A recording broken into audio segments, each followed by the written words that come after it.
ফখরুল, হাদির মরদেহ বুঝে পাওয়ার পর তার সহকর্মীরা কি বলছেন, আসলে সেখানকার অবস্থা জানাবেন।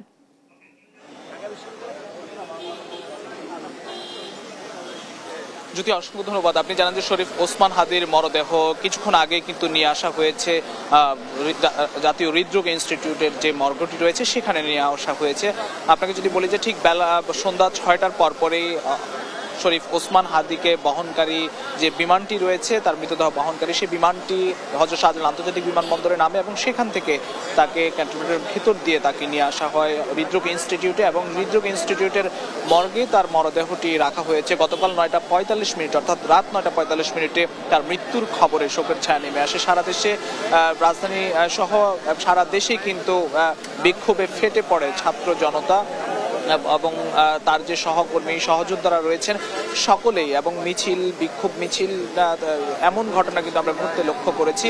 এবং আজকে ওসমান হাদি, যিনি ইনকিলাব মঞ্চের মুখপাত্র, বিশেষ করে 24-এর যে গণ অভ্যুত্থানটি হয়েছিল, 24-এর যে আন্দোলন, সে আন্দোলনের সামনের সারির একজন অগ্রসৈনিক শরীফ ওসমান হাদি, এবং তার বাড়ি ঝালকাঠিতে তিনি অভ্যুত্থান পরবর্তী সময়ও তিনি সোচ্চার ছিলেন অন্যায়ের প্রতিবাদে এবং নানা বৈষম্যের প্রতিবাদে তিনি সোচ্চার ছিলেন।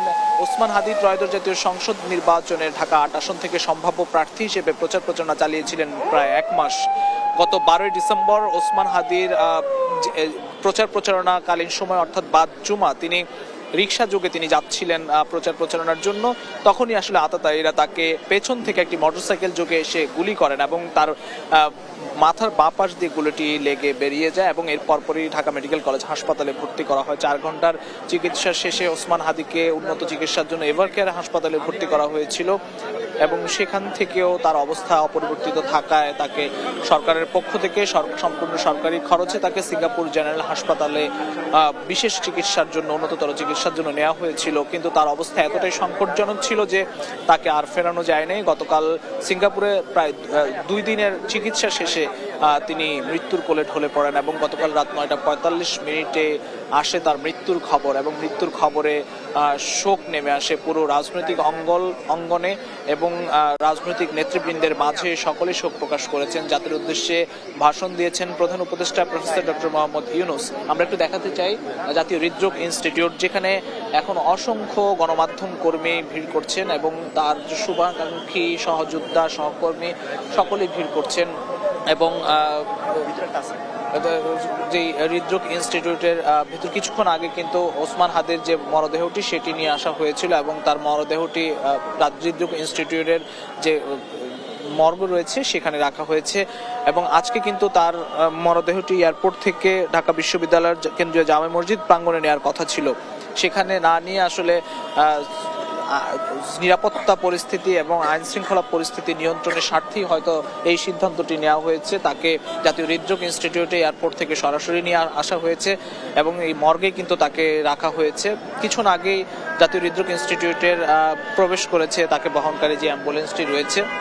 অসংখ্য মানুষ জাতীয় হৃদরোগ ইনস্টিটিউটে কিন্তু ভিড় করছেন এবং আগামীকালকের যে শিডিউলটি সরকারের পক্ষ থেকে রাষ্ট্রীয় শোক ঘোষণা করা হয়েছে। সরকারি, আধা সরকারি, বেসরকারি এবং স্বায়ত্তশাসিত সকল প্রতিষ্ঠানে পতাকা অর্ধনমিত থাকবে, রাষ্ট্রীয় শোক পালন করা হবে।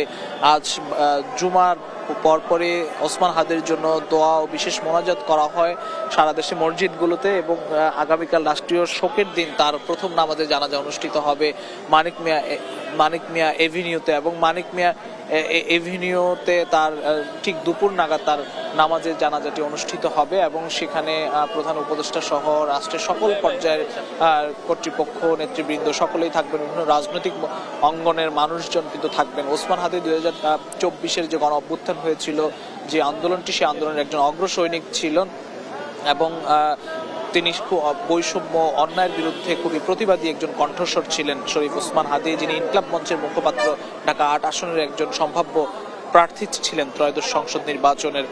তার এই মৃত্যুর কোলে ঢলে পড়া আসলে দেশের রাজনৈতিক অঙ্গন এবং দেশব্যাপী শোকের ছায়া নেমে আসে।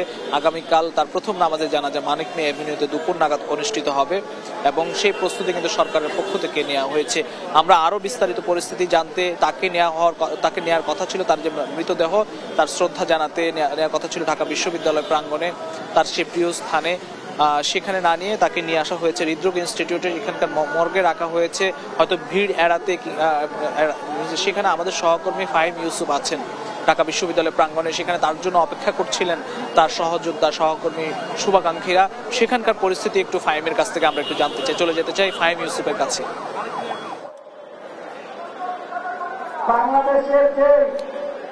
জি ফখরুল, আপনি যেমনটা বলছিলেন যে আমাদের এই শাহবাগ যে চত্বরটি রয়েছে, চত্বরটি কিন্তু জুমার পর থেকে এক ধরনের স্লোগানে প্রতিধ্বনিত হচ্ছিল। এই মুহূর্তে যদি আমি একটু চিত্রটি দেখাতে চাই, এই মুহূর্তে কিন্তু ভিড় ধীরে ধীরে অনেকটাই কমে যাচ্ছে। এখানে এই যে জুলাইয়ের ছাত্র জনতা যারা ছিলেন, যারা জুলাইকে সমর্থন করেন, এমন অনেকেই কিন্তু এখানে এসে উপস্থিত হন এবং সকাল থেকেই তারা কিন্তু বিভিন্ন স্লোগানে মুখরিত করে রাখেন এই শাহবাগ চত্বর। এই মুহূর্তে আমি একটু বলে রাখি, কিছুক্ষণ আগেই কিন্তু এই যে জুলাইয়ের যারা জুলাই ঐক্য, এছাড়া জুলাইয়ের যে কয়েকটি সংগঠন রয়েছে, সামাজিক এবং রাজনৈতিক অরাজনৈতিক যে সকল সংগঠনগুলো রয়েছে, তারা কিন্তু একই সারিতে দাঁড়িয়ে, একই মঞ্চে দাঁড়িয়ে কিন্তু তারা এখানে তাদের যে সকল দাবিগুলো ছিল তারা কিন্তু একে একে সেগুলো জানাচ্ছিলেন। এছাড়া তারা এক পর্যায়ে কিন্তু বলেন যে আইন শৃঙ্খলা পরিস্থিতির অবনতির কারণে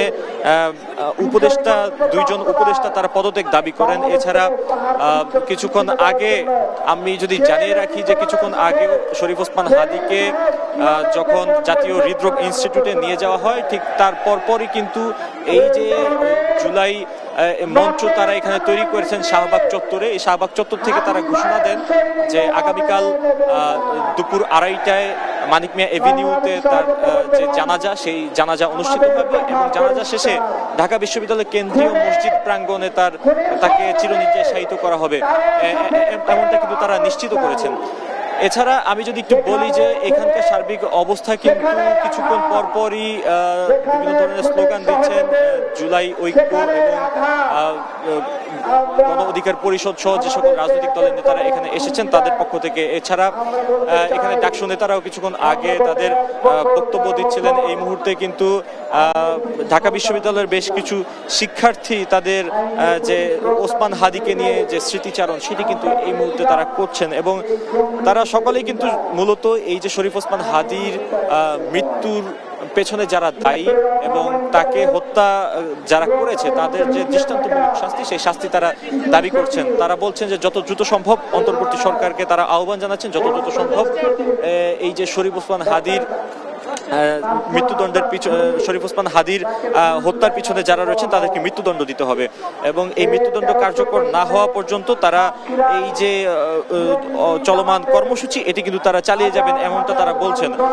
যতদূর আমরা জানতে পেরেছি যে এখন পর্যন্ত জুলাই ঐক্যের যে সমাবেশ, এই সমাবেশকে ঘিরে এখন পর্যন্ত তেমন কোনো অপ্রীতিকর ঘটনা এখন পর্যন্ত ঘটতে শোনা যায়নি। তবে আইন শৃঙ্খলা বাহিনীর যে সরব উপস্থিতি সেটির চারপাশে বেশ ভালোভাবে বোঝা যাচ্ছে। এখানে আমরা কিছুক্ষণ আগেই দেখছিলাম যে অতিরিক্ত পুলিশ সদস্য মোতায়েন করা হয়েছে প্রতিটি রাস্তায়, শাহবাগের চারপাশে যে রাস্তাগুলো রয়েছে। এছাড়া এই যে শরীফ ওসমান হাদির মৃত্যুকে কেন্দ্র করে দেশে যে সকল পরিস্থিতি তৈরি হয়েছে, সেখানে সকলকে শান্ত থাকারও কিন্তু এক ধরনের আহ্বান এই শাহবাগ থেকে দেয়া হচ্ছে।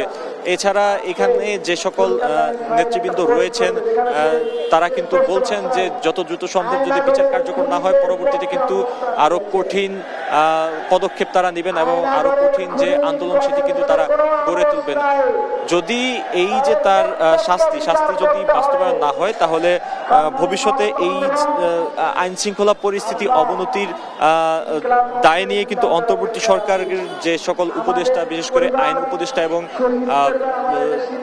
স্বরাষ্ট্র উপদেষ্টা, তাদেরকে কিন্তু পদত্যাগের আহ্বানও কিন্তু জানিয়েছেন এবং তারা দাবি করছেন যে অতি দ্রুত তাদেরকে পদত্যাগ করতে হবে। আর যদি শরীফ ওসমান হাদির যে হত্যাকারীদের খুঁজে বের করা হয় এবং শাস্তি যদি নিশ্চিত করা হয়, সেই ক্ষেত্রে তারা আশ্বাস দিচ্ছেন তারা খুব দ্রুতই রাজপথ ছেড়ে যাবেন। এছাড়া আমি যদি বলে রাখি যে এই শাহবাগকে কেন্দ্র করে এখানে স্থানীয় বিভিন্ন সাংস্কৃতিক সংগঠন, পাশাপাশি ঢাকা বিশ্ববিদ্যালয় ও আশপাশের কলেজগুলোর শিক্ষার্থী, এছাড়া এলাকার যে সকল স্থানীয় জনতা রয়েছেন তারা কিন্তু সকলেই এখানে উপস্থিত ছিলেন এবং ধীরে ধীরে আমরা যেটি দেখতে পাচ্ছি যে অনেকটাই কিন্তু এখানে জনসমাগম অনেকটাই কমে যাচ্ছে এবং তারা কিন্তু নানা দাবির মধ্য দিয়েই যাচ্ছেন। তারা বলছেন যে যদি না এই তাদের দাবিগুলো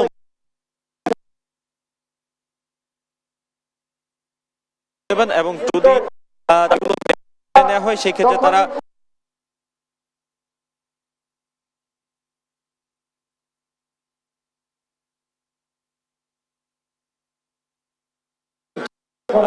শুধুমাত্র